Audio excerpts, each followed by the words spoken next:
جو بائبل میں درج ہیں وہ لوگوں نے اپنی ضرورت کے مطابق اپنی مرضی سے رکھے، لیکن وہ روزہ جس کا خدا نے حکم دیا میں آپ کو بتانا چاہتا ہوں۔ احبار کی کتاب اس کا 23واں باب، پرانے عہد نامے میں سے احبار کی کتاب اس کا 23واں باب، اس کی 26ویں آیت سے ہم پڑھیں گے، لکھا ہے، اور خداوند نے موسیٰ سے کہا، اسی 7ویں مہینے کی 10ویں تاریخ کو کفارے کا دن ہے، اس روز تمہارا مقدس مجمع ہو اور تم اپنی جانوں کو دکھ دینا اور خداوند کے حضور آتشین قربانی کرنا۔ تم اس دن کسی طرح کا کام نہ کرنا، کیونکہ وہ کفارے کا دن ہے، جس میں خداوند تمہارے خدا کے حضور تمہارے لیے کفارہ دیا جائے۔ جو شخص اس دن اپنی جان کو دکھ نہ دے وہ اپنے لوگوں میں سے کاٹ ڈالا جائے، اور جو شخص اس دن کسی طرح کا کام کرے اسے میں اس کے لوگوں میں سے فنا کر دوں گا۔ تم کسی طرح کا کام مت کرنا، تمہاری سب سکونت گاہوں میں پشت در پشت سدا یہی آئین رہے گا۔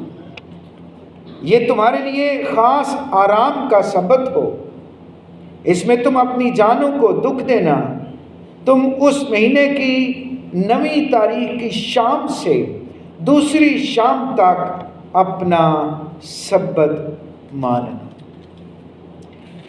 خدا اس ایک دن میں روزے کا حکم دیتا ہے، اپنی جان کو دکھ دینے کا حکم دیتا ہے۔ اور یہ دن کون سا ہے؟ یہودی کیلنڈر کے مطابق 7ویں مہینے کی 10ویں تاریخ، دن کوئی بھی اس میں ہو سکتا ہے، یہ ضروری نہیں ہے کہ وہ ہفتے کا دن آئے، کیونکہ کیلنڈر بدلتے رہتے ہیں، دن کیلنڈر میں بدلتے رہتے ہیں۔ تاریخ بتا دی خدا نے، 7واں مہینہ تشری مہینہ ہوتا ہے یہودی کیلنڈر کا، اور اس کے 10ویں دن کو خدا نے کہا کہ یہ کفارے کا دن ہے، اور پوری یہودی قوم کے لیے یہ دن بڑا اہم ہوتا تھا۔ اور کفارے کے دن سے کئی دن پہلے کاہن کے ساتھ بہت سارے لوگ پھرتے تھے، جو سردار کاہن ہوتا تھا، جو اس کے آگے پیچھے دائیں اور بائیں رہتے تھے، کہ کہیں ایسا نہ ہو کہ سردار کاہن کا لباس کسی ناپاک چیز سے ٹکرا جائے اور وہ ناپاک ہو جائے اور اس سال ہمارا کفارہ نہ ہو سکے، کیونکہ کفارے کے لیے کاہن کا، سردار کاہن کا پاک ہونا بڑا ضروری تھا۔ اسی لیے خدا نے کاہنوں کو حکم دیا کہ جب تم کسی کے لیے کفارے کے لیے یا کسی اور قربانی کے لیے جاؤ تو سب سے پہلے اپنے اور اپنے خاندان کے لیے قربانی کرو۔ اور یوم کفارہ سے پہلے بھی کاہنوں کے لیے حکم تھا کہ وہ اپنے لیے کفارہ کریں، اپنے گناہوں سے کی معافی چاہیں خدا سے، اور پھر قوم کے گناہوں کی معافی چاہیں۔ یہ وہ دن تھا جب پوری قوم کے لیے ایک ہی دن میں ایک برہ ذبح ہوتا تھا۔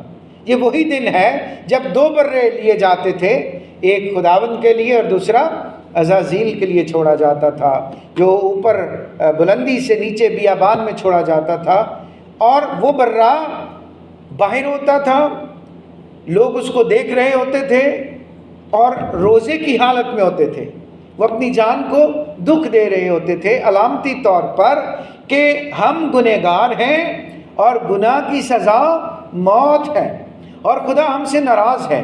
اور جو برہ باہر چھوڑا جاتا تھا عزازیل کے لیے، تصور یہ تھا کہ جیسے جیسے وہ برہ جماعت سے دور جاتا ہے بیابان میں، ویسے ویسے ہمارے گناہ دور ہوتے ہیں، ویسے ویسے ہمارے گناہ ہم سے دور جاتے ہیں۔ اور جب اس برے کو کوئی جانور پھاڑ دیتا ہے یا کوئی کھا جاتا ہے تو وہ سمجھتے ہیں کہ ہمارے گناہ ختم ہو گئے ہیں۔ لیکن ایک برہ اندر ہے جس کا خون لے کر قوم کے اوپر چھڑکا جاتا ہے تاکہ ان کے گناہ معاف ہوں۔ تو یہ چیز ہمیں یاد دلاتی ہے کہ روزہ صرف ظاہری نہیں ہے، جو روزہ صرف باہر کا نہیں ہے کہ ہم باہر سے تو اپنے گناہ دور کریں، اپنے گناہ دور کرنے کی کوشش کریں، لیکن وہ جو اندر کے گناہ ہیں وہ اندر ہی محفوظ رہیں۔ یہ جو یوم کفارہ ہے یہ ہمیں یاد دلاتا ہے کہ ہمیں اندر اور باہر دونوں طرح سے پاک ہونے کی ضرورت ہے۔ اور جب ہم روزہ رکھتے ہیں، جب ہم اپنی جان کو دکھ دے رہے ہوتے ہیں، تو یہ صرف ظاہری نہ ہو بلکہ اندر سے بھی ٹوٹیں، اندر سے بھی اپنا غرور اور تکبر ختم کریں۔ کبھی کبھی کچھ لوگ ظاہری طور پہ بڑے حلیم ہوتے ہیں، بڑے عاجز ہوتے ہیں، جھک کے ملتے ہیں، لیکن اندر سے بڑے مغرور ہوتے ہیں، اندر سے وہ بڑے سخت طبیعت اور سخت مزاج ہوتے ہیں۔ خدا ایسے لوگوں کو پسند نہیں کرتا، اور ایسے لوگوں کے روزوں کو بھی خدا پسند نہیں کرتا، کہ وہ جان کو دکھ تو دے رہے ہیں لیکن وہ فریسیوں کی طرح اپنے آپ کو اداس بناتے ہیں، اپنے آپ کو وہ بڑا مظلوم ثابت کرتے ہیں، منہ خشک کرتے ہیں۔ اور فریسیوں کے دور میں تو انہوں نے ایک خاص قسم کا کیمیکل، خاص قسم کا ایک پاؤڈر، ایک کریم بنا رکھی تھی جو وہ روزہ رکھ کے چہرے پہ لگاتے تھے، جس سے ان کا چہرہ یلو ہو جاتا تھا، پیلا ہو جاتا تھا، اور پانی نہ پی کے ہونٹ خشک ہوتے تھے۔ تو وہ لوگوں کے سامنے کھڑے ہوتے تھے تاکہ لوگ پوچھیں بھائی جی کی گل ہے، آج بڑے کمزور لگ دے ہو پہ، تو وہ بتاتے تھے کہ میں نے روزہ رکھا ہوا۔ اور آپ کو پتہ ہے خداوند یسوع مسیح نے ایک تمثیل کہا کہ ایک فریسی دعا کرنے گیا ہیکل میں، اور اس نے جا کے خدا کے سامنے کیا کہا؟ احسان کیا کہ اے خدا تو جانتا ہے کہ میں ہفتے میں 2 بار روزہ رکھتا ہوں، میں وقت پر یقی دیتا ہوں، میں خیرات بھی کرتا ہوں۔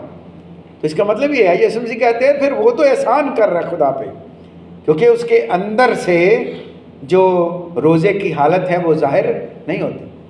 لیکن اس کے برعکس ایک شخص جو گنہگار ہے، جو ہیکل کے باہر بیٹھ گیا ہے، اس نے اندر جانے کی جرات بھی نہیں کی، اس نے کہا خداوند میں گنہگار ہوں، اس قابل بھی نہیں ہوں کہ تیرے پاس جاؤں۔ یسوع مسیح نے کہا دعا کس کی سنی گئی؟ جو باہر بیٹھا، جو اندر سے بھی حلیم تھا، جو اندر سے بھی ٹوٹا ہوا تھا۔ اور یسایا کے صحیفے کے اندر لکھا ہے کہ روزہ وہ ہے جس میں آپ اپنے سر کو جھاؤ کی طرح جھکائیں، جس میں تم اپنے اندر سے اپنی سختی کو، اپنے ظلم کو، ہر طرح کے جوے کے بندھن کو توڑو، نکالو اور عاجز اور حلیم ہو جاؤ۔ اپنی روٹی بھوکے کو کھلاؤ، جو ننگا ہو اس کو کپڑا پہناؤ، جو ضرورت مند ہو اس کی ضرورت کو پورا کرو۔ ایسا روزہ مجھے پسند ہے۔ اور مقدس پالوس رسول بھی ہماری توجہ اسی بات کی طرف دلاتے ہیں کہ جب ہم روزے کی حالت میں ہوتے ہیں تو یاد رکھیں یوم کفارہ کے دن خدا نے حکم دیا تھا کہ روزہ رکھنا اور اپنی جان کو دکھ دینا۔ تو جب ہم قربانی کرتے ہیں اس کا مطلب ہے ہم اپنی جان کو دکھ دیتے ہیں، اور پالوس رسول کہتا ہے کہ یہ عبادت کا ایک طریقہ ہے، اپنے بدن قربان کرنا عبادت کا ایک طریقہ ہے، اور یہ معقول عبادت ہے۔ کیسی عبادت ہے؟ اس کا مطلب یہ ہے کہ روزے کی حالت میں جب ہم دیانتداری سے خدا کے سامنے آتے ہیں تو ہم معقول عبادت میں شریک ہو رہے ہوتے ہیں۔ اور آج جس بات کی طرف آپ کی توجہ میں دلانا چاہتا ہوں وہ یہ ہے کہ روزہ کوئی بھوک ہڑتال نہیں ہے، روزہ کوئی خدا کو بلیک میل کرنا نہیں ہے، اور ہم ایسے ہی کرتے ہیں۔ خاص طور پہ نوجوان وہ ایسے مقصد خدا کے سامنے رکھ دیتے ہیں، خدا بھی سوچ کر پریشان ہو جاتا ہوگا بھی میں ان کا کیا کروں۔ اچھے مقاصد خدا کے سامنے رکھیں، خدا ضرور پورا کرتا ہے۔ مجھے یاد ہے ایک نوجوان نے کافی دنوں کا روزہ رکھا اور چرچ میں وہ دعا کر رہا تھا کہ خداوند میں ایک بڑی پراڈو چاہتا ہوں، اور میں اس پراڈو پہ بیٹھ کے تیرے کلام کی منادی کرنا چاہتا ہوں۔ تو میں نے سن کر میں حیران ہوا، میں نے کہا کہ منادی کرنے کے لیے اگر ہم پیدل نہیں چل سکتے تو پراڈو کہاں سے آئے گی؟ اگر ہم پیدل چلنا شروع کریں گے تو ضرور خدا ایک دن پراڈو بھی دے دے گا۔ اس میں خدا کے لیے تو پراڈو بڑی چھوٹی سی چیز ہے، ہمارے لیے ہوگی بہت بڑی لیکن خدا کے لیے بہت چھوٹی ہے۔ تو ہم دعا کر کے کبھی کبھی خدا کے ساتھ بھی ویسا ہی سلوک کرتے ہیں جیسے اپنے ماں باپ کے ساتھ کرتے ہیں کہ ماں نے بات نہیں مانی تو روٹی چھوڑ دی، پانی نہیں پینا، روٹی نہیں کھانی، ناراض ہو گئے کمرے میں دروازہ بند کر لیا، ماں باپ پریشان ہیں، ہائے ہماری بیٹی کھانا نہیں کھا رہی، ہمارا بیٹا کھانا نہیں کھا رہا، کیا ہوگا، وہ بار بار منتیں کرتے ہیں۔ یہ بلیک میلنگ ہے۔ خدا بلیک میلنگ نہیں چاہتا، وہ ہم سے پیار کرتا ہے، اس کو دکھ ہوتا ہے ہمیں تکلیف میں دیکھ کے، لیکن وہ بلیک میل ہوتا نہیں ہے، یاد رکھیں کیونکہ وہ بہتر جانتا ہے ہمارے لیے کیا ضروری ہے۔ اب ان ساری باتوں کی مفہوم میں آپ کو جو کچھ بتانا چاہتا ہوں وہ یہ ہے کہ روزے کا مقصد بھوک ہڑتال کرنا نہیں ہے، روزے کا مقصد اپنی بات خدا سے منوانا نہیں ہے، روزے کا مقصد خدا کے ساتھ ضد لگانا نہیں ہے، بلکہ روزے کا مطلب خدا کی مرضی کو معلوم کرنا ہے۔ روزے کا مقصد خدا کی مرضی کو جاننا ہے کہ خدا تیری کیا مرضی ہے۔ اور بائبل میں ایک بہت بڑی مثال ہے، داؤد نے اپنے بیٹے کے لیے جو بتشبہ سے پیدا ہوا، اس نے کتنے دن روزہ رکھا؟ 7 دن روزہ رکھا، بیٹا بچا۔ اس کا مطلب یہ ہے کہ روزہ دعا کہ ہاں میں جواب آنے کا کوئی گارنٹی نہیں ہے، یہ کوئی دلیل نہیں ہے کہ ہم نے روزہ رکھ کے دعا کی ہے تو ہماری دعا کا جواب ہاں میں ہی آئے گا، ایسا ہرگز نہیں ہے۔ اور بائبل مقدس میں جتنے لوگوں نے روزہ رکھا خدا کی مرضی کو جاننے کے لیے رکھا۔ اگر ہم خروج کی کتاب پڑھیں تو موسیٰ 40 دن اور 40 رات پہاڑ پر گیا۔ کتنے دن جی؟ 40 دن اور 40 رات پہاڑ پر گیا، اور پہاڑ پر جا کر وہ انتظار کرتا رہا خدا کی آواز کا۔ لکھا ہے 24واں باب، خروج کی کتاب اس کا 24واں باب، اس کی 15ویں آیت سے لکھا ہے، تب موسیٰ پہاڑ کے اوپر گیا اور پہاڑ پر گھٹا چھا گئی، اور خداوند کا جلال کوہ سینا پر آ کر ٹھہرا، اور 6 دن تک گھٹا اس پر چھائی رہی، اور 7ویں دن اس نے گھٹا میں سے موسیٰ سے بات کی۔ کون سے دن جی؟ 6 دن کیا تھا اس پہاڑ کے اوپر؟ خاموشی تھی۔ کیا تھی؟ خاموشی تھی۔ اور بنی اسرائیل کی نگاہ میں پہاڑ کی چوٹی پر خدا کے جلال کا منظر بھسم کرنے والی آگ کی مانند تھا، اور موسیٰ گھٹا کے بیچ میں ہو کر پہاڑ پر چڑھ گیا، اور وہ پہاڑ پر 40 دن اور 40 رات رہا۔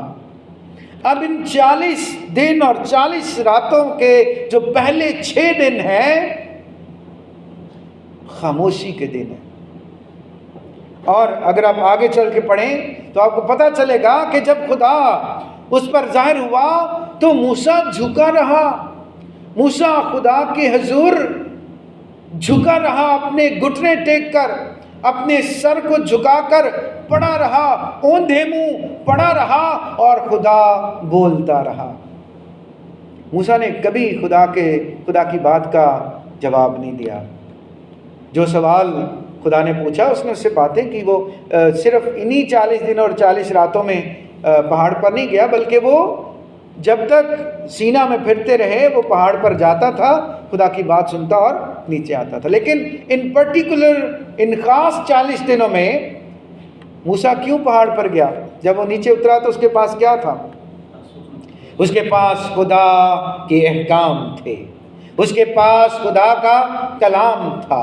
اور اگر آپ اور غور سے دیکھیں تو موسیٰ پہاڑ پر اس لیے گیا تاکہ خدا کی آواز کو سن سکے، تاکہ خدا کی مرضی کو جان سکے، اور پہلے 6 دن وہ خاموش رہا۔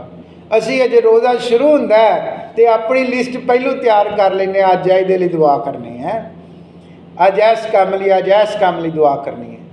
6 دن تک موسیٰ اس اندھیرے اور گھٹا میں اکیلا تھا۔ خدا نے کہا کوئی تیرے ساتھ نہ آئے، اکیلا اوپر آ۔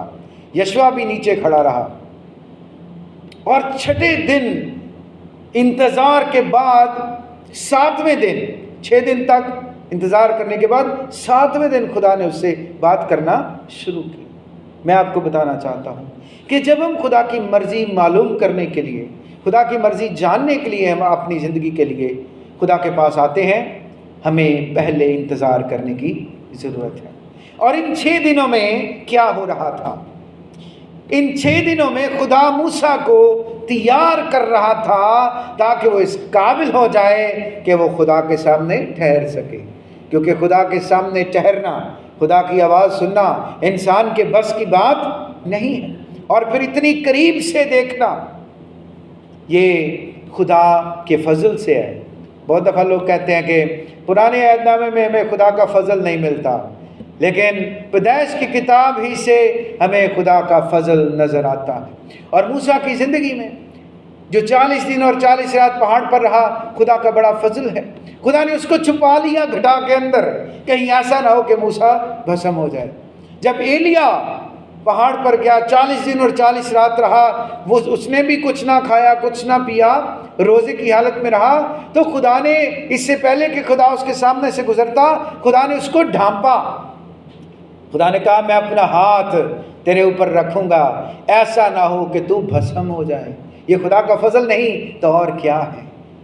جب ہم خدا سے اس کی مرضی جاننے کے لیے آگے بڑھتے ہیں، اس کی مرضی جاننے کے لیے سجدے میں جاتے ہیں، اس کی مرضی جاننے کے لیے دعا اور روزے میں ٹھہرتے ہیں، تو خدا ضرور اپنی مرضی ہم پر ظاہر کرتا۔ خدا یسوع مسیح متی کی انجیل کے 4 باب کے اندر لکھا ہے کہ جب بپتسمہ لیا تو وہ روح اس کو آزمانے کے لیے کہاں لے گیا؟ بیابان میں۔ خداوند یسوع مسیح جب یردن میں سے نکلے تو روح اس کو بیابان میں لے گیا تاکہ ابلیس سے آزمایا جائے۔ اب اس کا مطلب یہ ہے کہ انسانوں کے لیے آزمائش ابلیس کی طرف سے ہے۔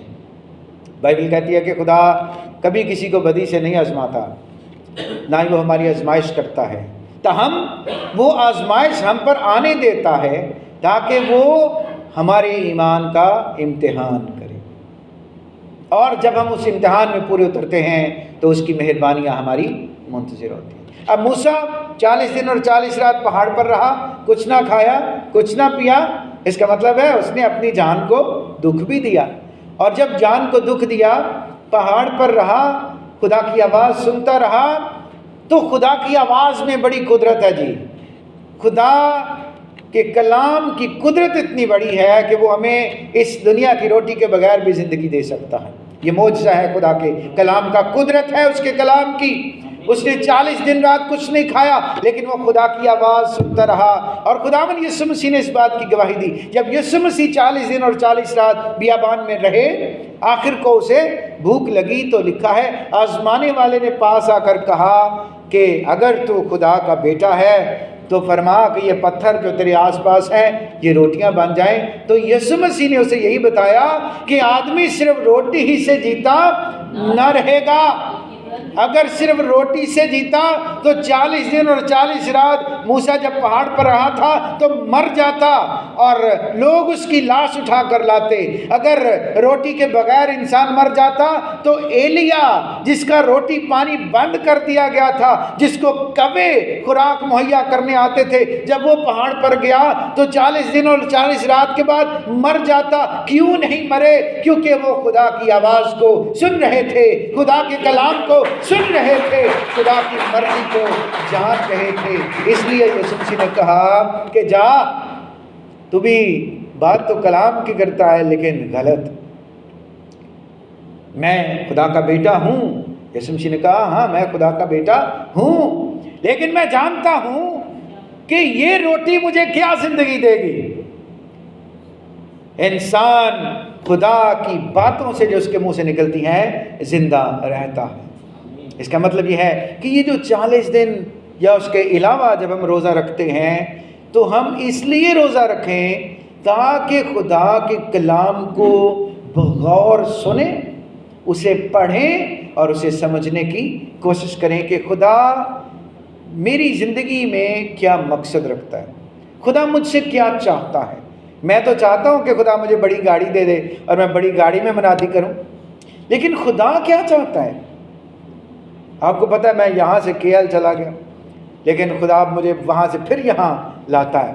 آج جب میں وہاں سے گریب لے کے واپس آ رہا تھا تو میں سوچ رہا تھا کہ میں تو راونگ سے دور جانے کی کوشش کر رہا ہوں، لیکن خدا مجھے کھینچ کر پھر یہاں لاتا ہے تاکہ یہاں خدا کی خدمت کی جائے، اور میں سمجھتا ہوں یہ خدا کی مرضی ہے۔ اور آج کا یہ کلام آپ کے لیے اور میرے لیے یہ پیغام رکھتا ہے کہ روزہ رکھ کے ہم صرف اپنی مرضی خدا پر تھوپنے کی کوشش نہ کریں، بلکہ اس کی مرضی اپنی زندگی میں جاننے کی کوشش کریں۔ اور خدا کا بندہ پولس رسول ہمیں اس بات کی تلقین کرتا ہے وہ ہماری توجہ اس بات کی طرف مبذول کرتا ہے کہ اس جہاں کے ہم شکل نہ بنو۔ جس طرح دنیا روزہ رکھتی ہے ویسا نہیں۔ اب یسوع مسیح نے تو روزے کا مقصد ہی بدل دیا، مفہوم ہی بدل دیا ہمارے لیے، کیونکہ وہ دیکھتے تھے لوگ پرانے عہد نامے کے مطابق اپنی جان کو دکھ دیتے ہیں روزے کی حالت میں۔ یسوع مسیح نے کہا جب تم روزہ رکھو تو اوروں کی طرح، ریاکاروں کی طرح اپنی صورت اداس نہ بناؤ، بلکہ کیا کرو، اپنے سر میں تیل ڈالو۔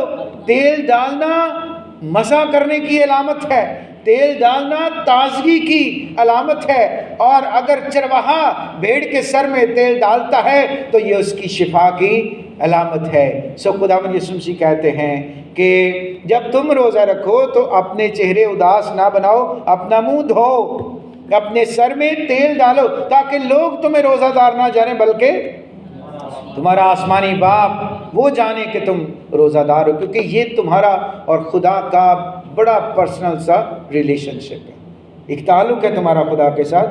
جہاں کہ ہم شکل نہ بنو، دنیا کی طرح نہ بنو، بلکہ عقل نہیں ہو جانے سے۔ یعنی اگر آج تک ہمیں یہ پتا تھا کہ روزے کا مقصد صرف روزہ رکھ کے دعا کرنا ہے تاکہ اپنی مرضی خدا کو بتائی جائے، تو آج ہم نے سیکھ لیا ہے کہ روزے کا مقصد یہ ہے کہ خدا کی مرضی جانی جائے۔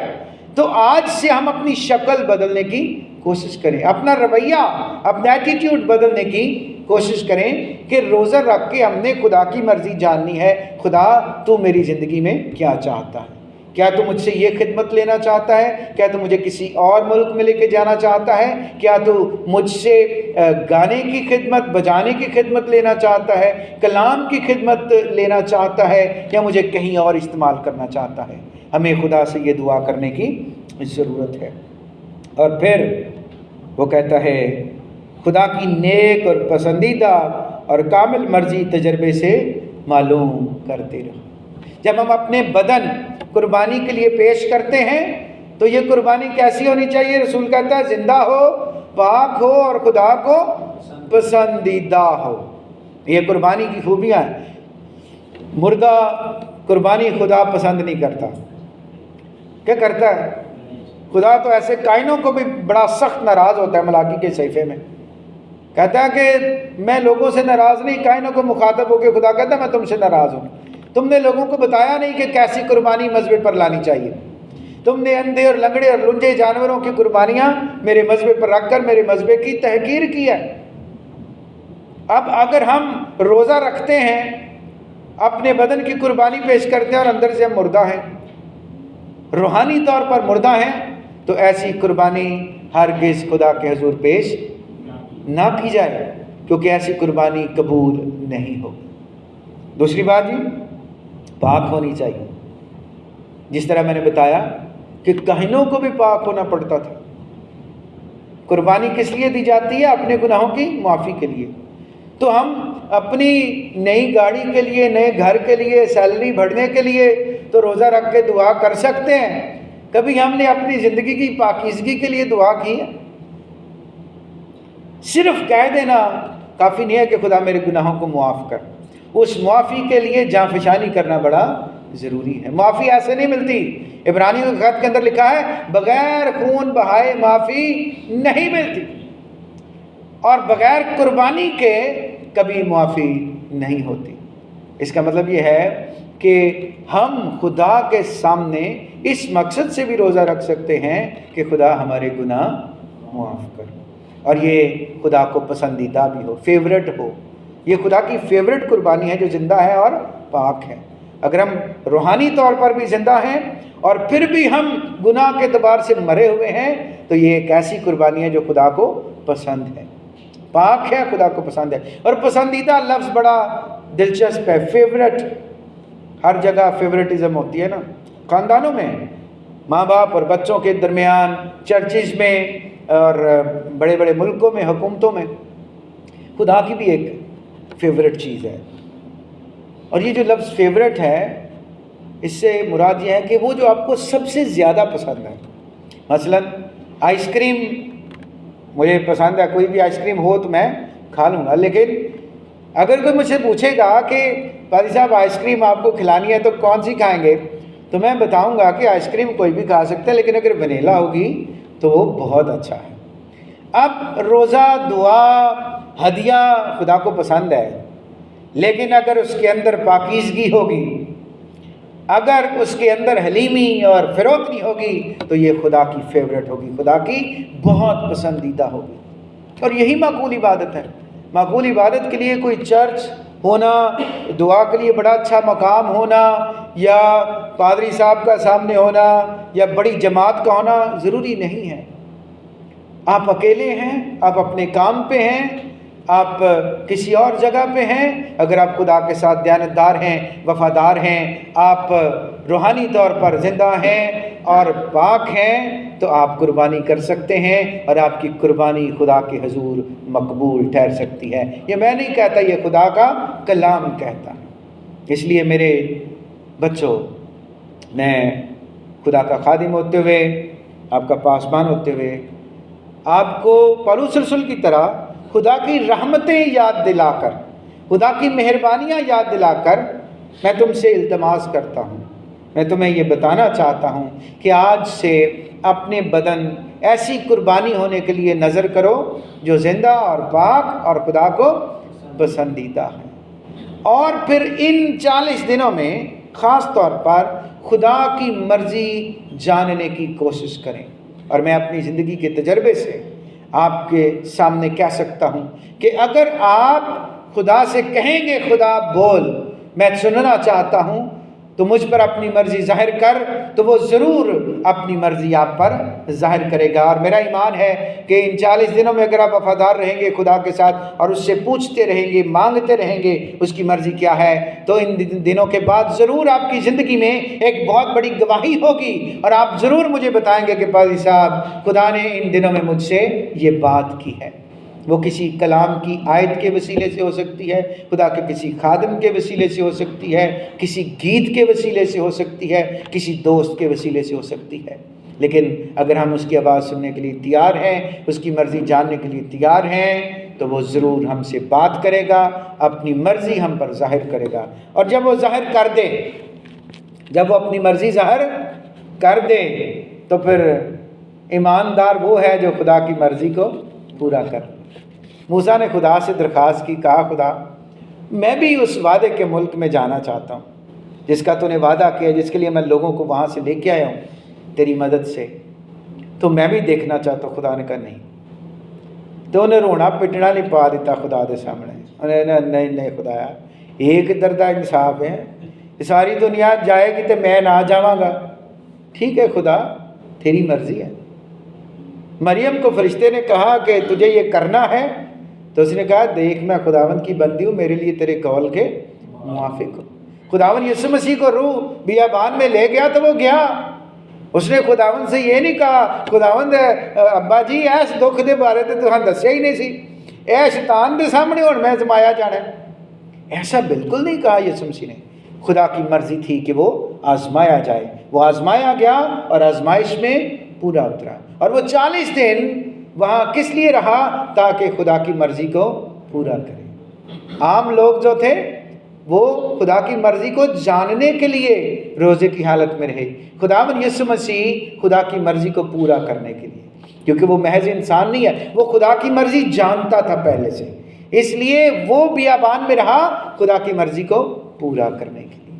میرے اور آپ کے پاس بھی بڑا خوبصورت موقع ہے کہ ہم اپنی زندگی کے ان دنوں میں جب ہم روزے کی حالت میں ہیں، ہم خدا کی مرضی کو جانیں، ہم ابلیس پر غالب آئیں اور ہم خدا کی آواز سننے کے لیے تیار ہوں۔ آئیے اپنے سروں کو جھکائیں اور دعا کریں اور خدا کی شکر گزاری کریں کلام کی ان باتوں کے لیے، اور دعا کریں کہ خدا ہمیں اس کلام پر عمل کرنے کی توفیق بخشے۔